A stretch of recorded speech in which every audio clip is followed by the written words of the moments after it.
Premier flash de la semaine. Mesdames, Messieurs, bonjour et bienvenue dans ce flash d'information. Aujourd'hui, 8 septembre 2025, c'est la pré-rentrée pour l'année scolaire 2025-2026 dans notre pays, le Bénin. Selon l'arrêté ministériel, en date du 19 juin 2025, elle s'étend jusqu'au vendredi prochain 12 septembre. Une équipe de la télévision Maranatha est allée faire le constat. Vous aurez les images dans le flash de 19h30. Vous le savez, le lundi prochain, 15 septembre, écoliers et élèves reprennent le chemin des classes pour la rentrée scolaire 2025-2026. À quelques jours de cette rentrée, les écoles mettent les bouchées doubles pour les derniers préparatifs. À l'école primaire publique Siker Nord A, tout est mis en place pour accueillir les enfants dans de bonnes conditions. Il y a tout un travail à faire, la sensibilisation par le crieur public, le saclage des lieux, des abords et de l'enceinte de l'école. Il y a tout un travail à faire et d'ores et déjà nous avons commencé par faire des séances avec les bureaux APE, notre bureau APE, pour que cette semaine de pré-rentrée soit une réussite. La rentrée prochaine se prépare très bien à notre niveau ici. Ensemble avec nos fournisseurs, nous avons déjà commencé par prendre le matériel de travail, à savoir les registres, les cahiers, journaux, les fiches, particulièrement à mon niveau pour avoir un résultat positif à la fin de l'année scolaire. Et il faut faire le point de l'année passée pour voir là où on a failli et là où les enfants ont failli et prendre un nouvel élan. Les enfants sont très faibles en dictée.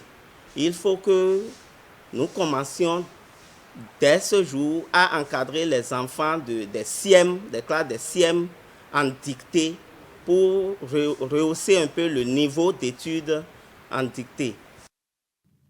Parlons toujours de cette rentrée, vendredi et samedi dernier, les enseignants du secondaire étaient en journée pédagogique.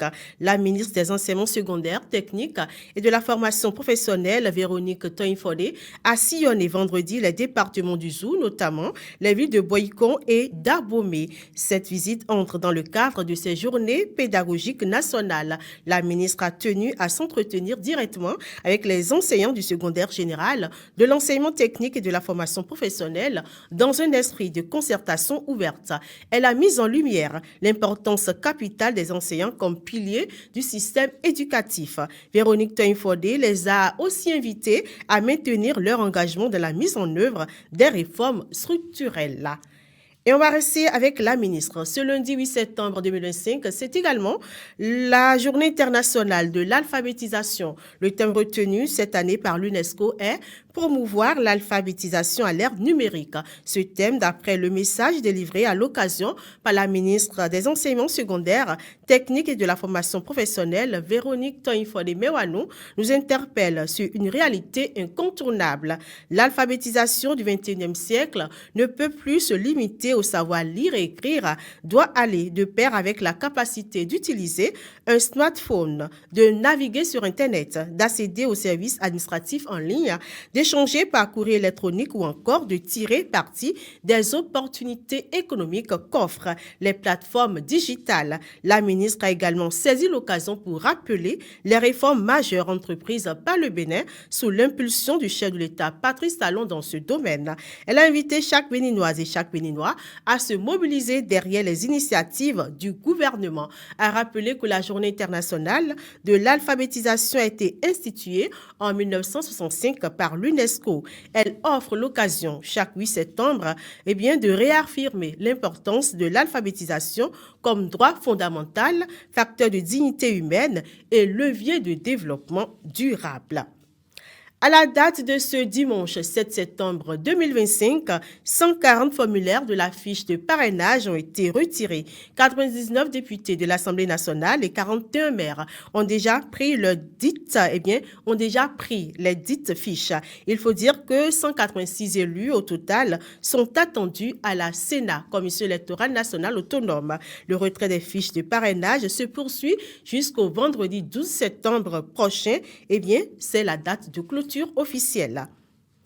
Cet après-midi, nous sommes à présent hors du Bénin. Cet après-midi, le Premier ministre français, François Bayrou, sera fixé sur son sort. L'Assemblée nationale procède à un vote de confiance de son budget 2026 pour la France. Ce budget propose un plan de désendettement du pays à 44 milliards d'euros. Arithmétiquement parlant, le vote ne passera pas, puisqu'il prévoit en outre une hausse de dépenses de 3,5 milliards d'euros en 2026 pour le budget des armées, suivi de 3 milliards supplémentaires en 2027. La suppression également de certaines agences, de 1000 à 1500 emplois en 2026 et la suppression de 2 jours fériés, mais aussi que tous les ministères soient solidaires. Arithmétiquement parlant, je le disais tout à l'heure, le vote ne passera pas et la France risque de changer en moins de 2 ans pour la 4e fois de Premier ministre. La France insoumise, dimanche, la France insoumise demande sa destitution ou sa démission et le parti, le Rassemblement national de l'extrême droite, appelle à sa démission ou à une nouvelle dissolution. Hier, lors d'une interview, le Premier ministre français a affirmé des forces politiques se mettent ensemble pour abattre le gouvernement. Eh bien, mesdames, messieurs, c'est tout pour ce flash d'informations. Merci pour votre attention. Retrouvez-nous également sur Facebook, YouTube, Instagram et TikTok et désormais sur Insta. Très belle semaine à nous.